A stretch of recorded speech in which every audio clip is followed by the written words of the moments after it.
We think, oh, it's okay, I got it. And that is sin, And the fact is, when you try to do things on your own, when you're trying to live this life that doesn't include God, when you're trying to, He's here, He's trying to help you, but you're not listening and you're trying to do it on your own, that's sin. And it saddens God.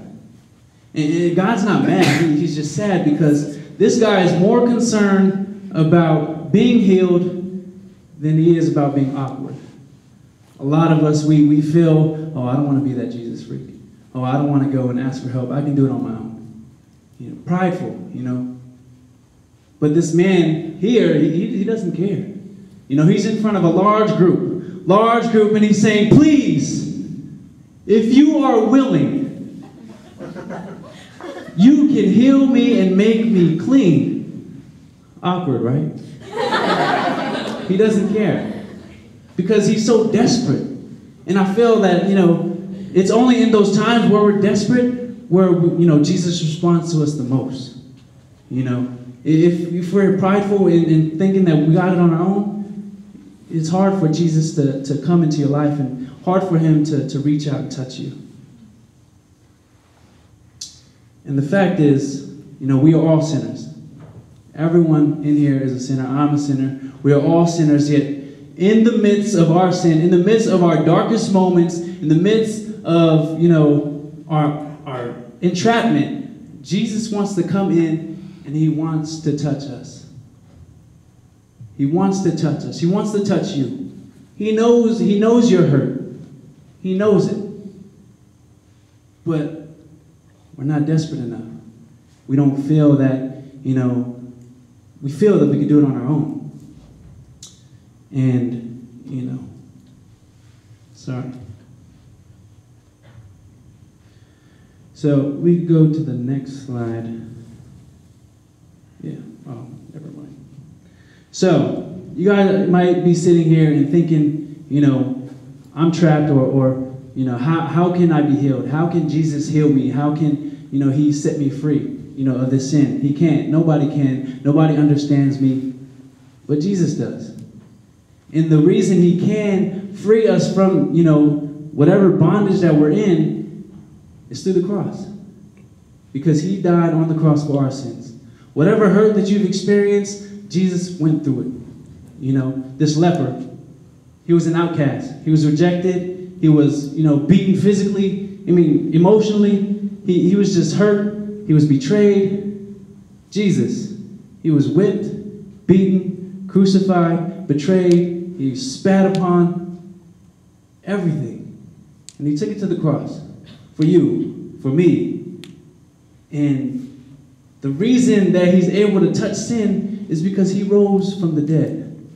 3 days later. He took all of our weight, all the sin of the world, and He overcame it through the cross. And He just broke it by raising from the dead. He conquered death.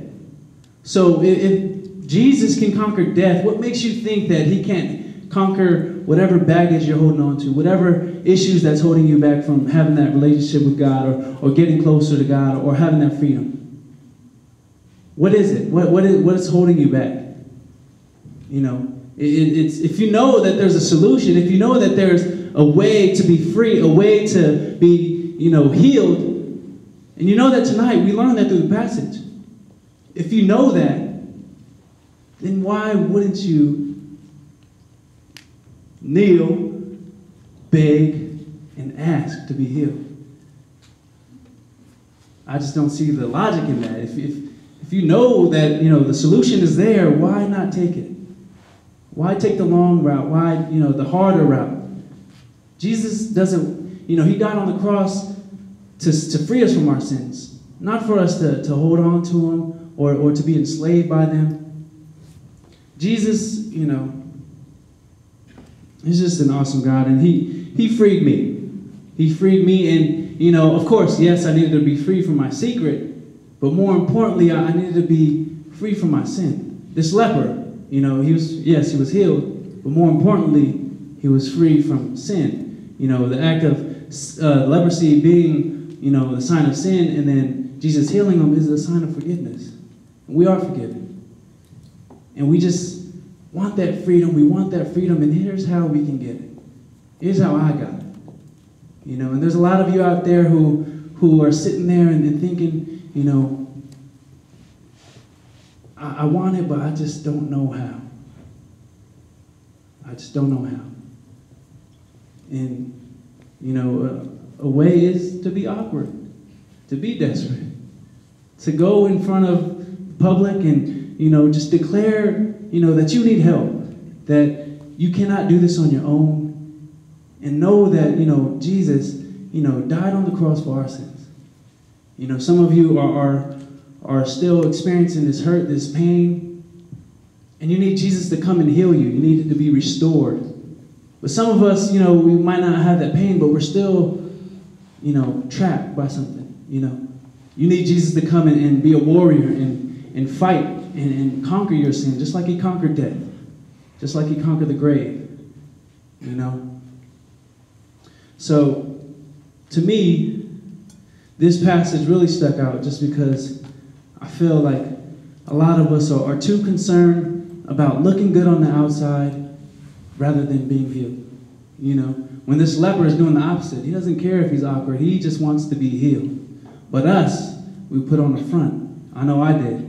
And if you're anything like me, you know, you'd want to hide. I hid for 8 years. And it was painful. And some of you are holding in some hurt that you know, for longer than the miners did, 69 days. You know, some of us are holding on to some pain for years. And the fact is that we don't need to hold on to that. We don't need to be enslaved forever because Jesus died on the cross for our sins. So there's no point for us to hold on to that baggage, to hold on to that. You know, we need to be healed. And then here's how. This is the way. You know, and just imagine how your life would look if this, you know, certain issue or bondage no longer dictated your life. You know, how would you feel? My life has been so much more joyful, so much more great, and I appreciate my life ever since I sat down and asked God for help. And these whole 8 years, you know, I had this secret and I just kept it in. But it wasn't until I sat down with the staff member and we asked, I begged God, why? You know, why did that happen? Or, you know, what was the reason? You know, and he shared with me, you know, there are other people out there who experience this pain and I want you to help them. You know, just like, you know, Jesus. He's experienced every single pain, every feeling, bad feeling that you have. Jesus felt that. And he overcame it. So just like I'm able to go and help those who also been, you know, abused, Jesus can come down and help all of you, you know, and set you free. So tonight, I just want to give you guys, you know, I want you to think about it. What is it that's holding you back? Think about how your life would be without that issue, without that bondage. How would you feel? How would that affect you? How would your family react? How would you react? How would your life change? And in a moment, we're going to invite the worship team up. But for now, you know, we learned that it's possible to be free. So any of you guys holding on to this baggage, this hurt, you know, there's a way. And some of you are trapped socially, like the leper. Some of you guys feel that, you know, misunderstood. Some of us, you know, feel that no one gets us. Some of us feel ostracized ourselves. We may not be living outside the city, but here in school, you know, at work, you might feel like you're the outcast. Some of us, you know, are physically trapped. We might have a sickness or that's, you know, dictating our lives. Some of us are hurt spiritually. You know, we might be believers, yet you just don't feel it. You don't feel, you know, that you're getting that relationship with God.